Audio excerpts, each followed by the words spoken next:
चलिए आज आपको बताते हैं कि एसी काम कैसे करता है और उसमें कौन कौन से पार्ट्स होते हैं। सबसे पहले पीसीबी कंट्रोल बोर्ड, इसे हम पीसीबी कहते हैं, पैनल कंट्रोल बोर्ड, जो कि माइंड ऑफ द एसी होता है। उसके बाद कंप्रेशर आता है जो कि गैस को सर्कुलेट करता है। After that motor and fan, फिर कॉइल और कंडेंसर। ये एसी के बहुत इंपॉर्टेंट पार्ट्स होते हैं। इनमें से अगर एक भी खराब या लीक हो गया तो आपका एसी काम नहीं करेगा। अब जानते हैं कि ये आपस में कैसे कनेक्टेड होते हैं और एक दूसरे को कैसे चलाते हैं।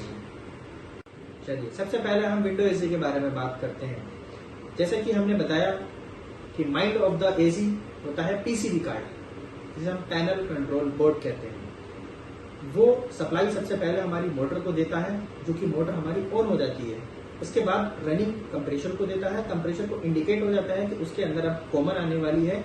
उसको 3 मिनट लगते हैं कॉमन छोड़ने में पीसीबी को। बहुत खास बात कि कंप्रेसर 3 मिनट में ऑन क्यों होता है, उसका रीजन ये होता है, उसकी वजह ये है, इसका एल्गोरिथम इस तरीके से बनाया गया है ताकि कंप्रेसर को एक टाइम मिल सके उसके अंदर जो गैस है कंडेंसर और कॉइल के अंदर उसको इक्वलाइज करने के लिए, ताकि कंप्रेसर जब सक्शन और डिस्चार्ज शुरू करे तो उसके अंदर गैस एक साथ हो, इक्वलाइज गैस हो।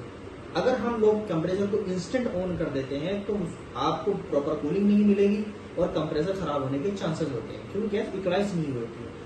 हमारी रनिंग जब कंप्रेसर के अंदर पहुंच जाती है तो कंप्रेसर को इंडिकेट हो जाता है, वो अपनी गैस को इक्वलाइज कर लेता है और आफ्टर 3 मिनट्स के आसपास में कॉमन पीसीबी छोड़ता है और कंप्रेसर हमारा सक्शन और डिस्चार्ज शुरू करता है, जिसे कहते हैं कंप्रेसर ऑन होना। सब वो कूलिंग करता है तो उसके बाद हमारा कंप्रेसर सबसे पहले गैस को कंडेंसर में भेजता है, क्योंकि हाई स्पीड गैस प्रेशर होता है और हमारा कंडेंसर के अंदर गैस इक्वलाइज करते स्पीडली चलती है। उसके बाद कंडेंसर से कॉइल में ट्रांसफर होती है कैपिलरी के थ्रू। आपने देखा होगा बहुत बारीक सा कॉपर का एक पाइप होता है, जिसे हम तार भी कह सकते हैं।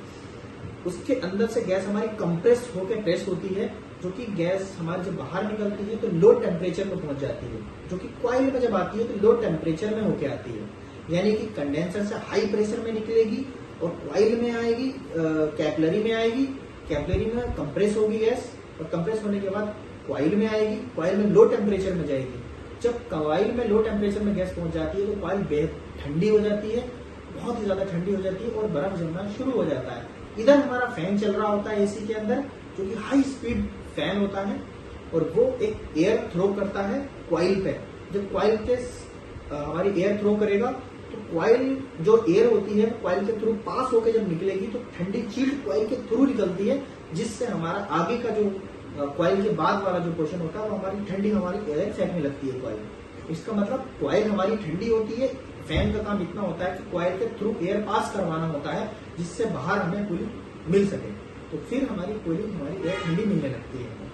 तो ये एक सिंपल सा एक नॉर्मल जो मोटा मोटा हम कह सकते हैं ऐसे काम करता है। अगली वीडियो में बहुत जल्दी हम आपको ये भी बताने वाले हैं कि पीसीबी काम कैसे करती है, हमारी कंप्रेसर के अंदर क्या क्या होता है और कंप्रेसर काम कैसे करता है और आप कैसे 1 महीने में मैकेनिक बन सकते हैं। Thank you.